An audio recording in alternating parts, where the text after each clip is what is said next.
China het die invoer van Suid-Afrikaanse rooi vleis tydelik opgeskort na onlangse uitbrake van back and claw seer. Nou die land is Suid-Afrika se grootste mark wat die uitvoer van rooi vleisprodukte betref. Volgens die rooi vleisbedryfsdienste het China gedurende 2024 14% van die Suid-Afrikaanse beesvleisuitvoere gevat.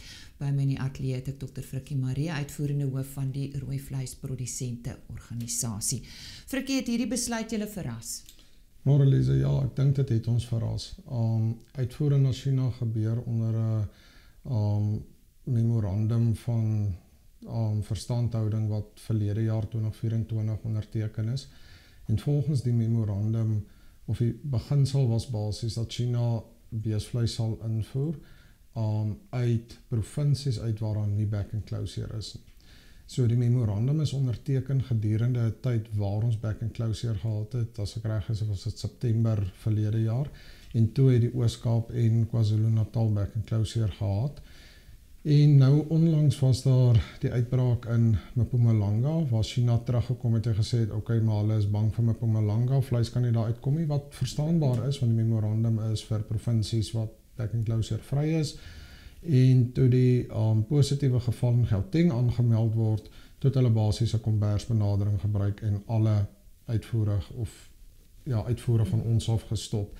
So ja, ons was redelik verras. Daar is nog steeds 'n klomp provinsies wat back and claw seer vry is en waar daar vleis vandaan kom, as jy vat Noordwes, Vrystaat ensovoorts, het 'n klomp van die land se beesgetalle en waar vleis vandaan kom, maar ja, hy is gestop. So weet julle hoe lank die verbod gaan geld? Ons het geen idee, Elise. Volgens die verklaring wat ek gesien het, het China gepraat van 'n tydelike opskorting, maar hoe lank is tydelik? Ons hoop daar kan onderhandel word en die situasie aan hulle verduidelik, sodat die uitvoere so vinnig as moontlik weer kan posvat, maar ons het geen idee hoe lank dit gaan neem nie. Watter gevolge hou dit in vir die bedryf? Lisa, ek dink dit is redelik problematies as gevolg van 'n klomp redes. Die eerste een is, jy het gesê aan die inleiding ook, hulle vat 14% van die beesvleisuitvoere in 2024. Nou as jy na die getalle gaan kyk, dan klink dit nie vreeslik nie, want as dit 14% van die uitvoere is, ons voer ongeveer 5% van ons vleis uit, dan beteken dit is ongeveer 0,5% van die totale aanbod in Suid-Afrika wat hulle gevat het, en hoe groot invloed kan 0,5% maak. Wat egter meer problematies is, wat ons in die verlede gesien het, as een land sy grense toemaak, dan begin dit baie keer soos 'n kaartehuis lyk wat in mekaar tuimel, en ander lande volg dan, want almal skrik. Uitvoere uit Suid-Afrika uit is vir die rooi vleisprodusente verskriklik belangrik. As gevolg van ons ekonomiese omstandighede in Suid-Afrika, die ekonomie wat nie groei nie, rentekoerse wat redelik hoog was en verbruikers besteedbare inkomste wat nie was waar hulle moet wees nie, moet ons staat maak op hierdie uitvoermarkte. So 14% van uitvoere is 'n klomp van die uitvoermark wat ons verloor het. In die groter aanbod is dit dalk nie so baie nie, maar ons is redelik versigtig oor hoe hierdie ding gaan uitspeel en wat dit op die ou end aan pryse gaan doen as ons nie hierdie verhoudings kan herstel en die vleis weer uitvat nie. Nou goed, die rede hiervoor is back and claw seer, so wat is die huidige situasie met betrekking tot hierdie siekte? Lisa, tans is die siekte basies in vier provinsies, behalwe nou vir die rooi gebied rondom die Kreerwiltuin wat ook Limpopo insluit, maar dis 'n standaard beheerde sone. Buite die rooi gebied is daar tans oopgevalle in die Oos-Kaap, KwaZulu-Natal, Mpumalanga en Gauteng. Die Oos-Kaap is ons baie positief oor. Dit lyk of alles in binnekort opgelos kan word. Daar's geen nuwe gevalle aangemeld nie en daar was die beheer verskriklik goed. Ek dink die grootste kopseer op hierdie stadium is KwaZulu-Natal wat hulle die siektebeheer area of die DMA vergroot het. Dis tans 'n geweldige groot area en dis 'n verskriklike moeilike area. Dis kommersiële boere, opkomende boere, meentgronde, alles deur mekaar, verskriklik baie paaie. So om daai area te beheer is verskriklik moeilik en ons is bekommerd oor hom. Die gevalle in Mpumalanga en Gauteng was aangemeld en hulle is redelik, die Engelse praat van gecontain. Ek dink daar was vinnig beheer toegepas en dit lyk nie of daar verdere verspreiding is nie. Maar ja, dit is basies die geval op hierdie stadium en ons hoop regtig dat veral die Gauteng situasie, omdat hy deur so 'n klomp provinsies omring word, vinnig uit die weg geruim sal word en opgelos kan word, laat Gauteng weer skoon is. Nou ek weet daar is reëls en regulasies wat tans geld, praat net met ons daaroor. Lisa, ek dink die eerste ding is, ons moet onthou back and closure is 'n staatsbeheerde siekte. So ons as industrie werk nou saam met die regering, saam met die DDG en veeartsenydienste help om voorstelle te maak ensovoorts, maar as hulle nie ons hande vat nie, dan kan ons niks aan die situasie doen nie. So ons kry goeie samewerking van hulle af, maar aan ons kant kan ons niks doen behalwe as hulle dit goedkeur het. So die huidige reëls is die DMA in KwaZulu-Natal, soos ek gesê, dis die grootste probleem.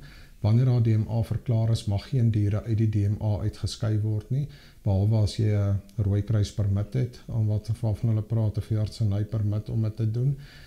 En dan rondom Gauteng en Mpumalanga is daai plase en die in 'n 10 km radius rondom hulle onder voorlopige kwarantyne vir toetse ensovoorts. Maar behalwe dit is daar nog geen ander reëls, ek wil sê as die standaard reëls nie.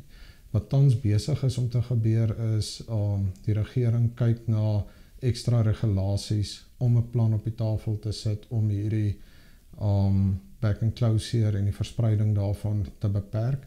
Hulle is in gesprek met die industrie en ons maak voorstelle, maar hierdie regulasies het nog nie verskyn nie.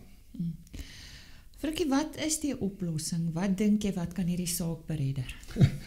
Ek dink, as ons praat van oplossings, moet ons twee goed onderskei. Die eerste een is waar die huidige gevalle is.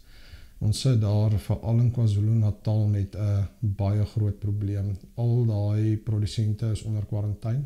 Hulle mag nie hulle diere skuif nie, hulle kan niks slag nie, hulle kan niks verkoop nie. So ekonomies is hulle besig om ten gronde te gaan.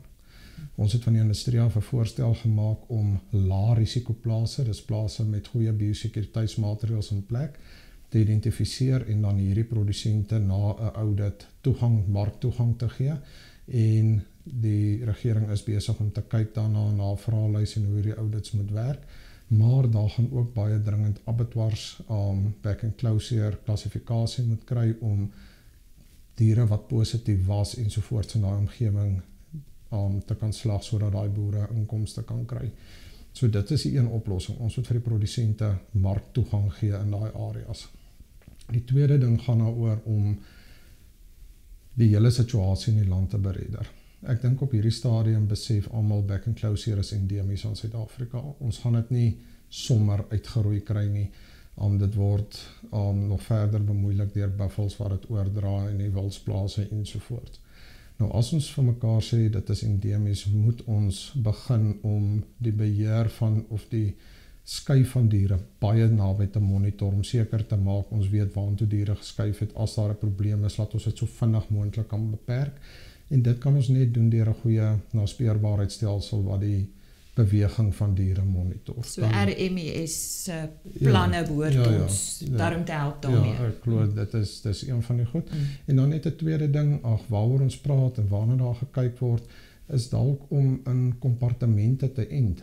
Dat al die voerkrale vir 'n voorbeeld in die afsienbare toekoms hulle diere begin end en dan het jy uitvoerprotokolle om te weet hierdie diere is geënt, hulle het teenliggaampies, maar hulle het nie die aktiewe virus nie. So die vleis wat uitgaan is nie gevaarlik nie. En ons uitvoerlande is genee om dan daai tipe vleis te neem. So ek dink daar is baie gesprekke en planne op die tafel. Ons moet op 'n vaste plan vorentoe besluit en dit begin toepas. Anders gaan hierdie sporadiese uitbrekings ons elke keer seermaak.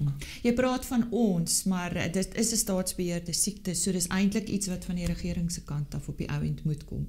Ja, ek dink hulle gaan hulle gaan die aankondiging moet doen, maar die regering het die industrie nodig om seker te wees die planne werk. Ons het 'n klomp goeie wette in die land, maar as dit nie toegepas en gepolisieer word, beteken dit niks. En dieselfde gaan in hierdie geval wees. As ons regulasies daar gaan sit, moet dit met die inkoop van die produsente en die voerkraal en die abattoir wees, om seker te maak hulle is gemaklik daarmee, anders word dit net omseil. Frikkie, baie dankie. Ons sal seker binnekort weer met jou hieroor gesels. Dalk goeie nuus volgende keer om te sê alles is nou weer oop. Baie dankie. Dr. Frikkie Maree van die RPO wat vandag met ons gesels het oor China wat die uitvoere gestop het van Suid-Afrika af vir bees veral en Frikkie het ook genoem dat dit 14% is van dit wat geproduseer word in Suid-Afrika en dan het ons verder ook gesels oor die stand van Back and Close Here.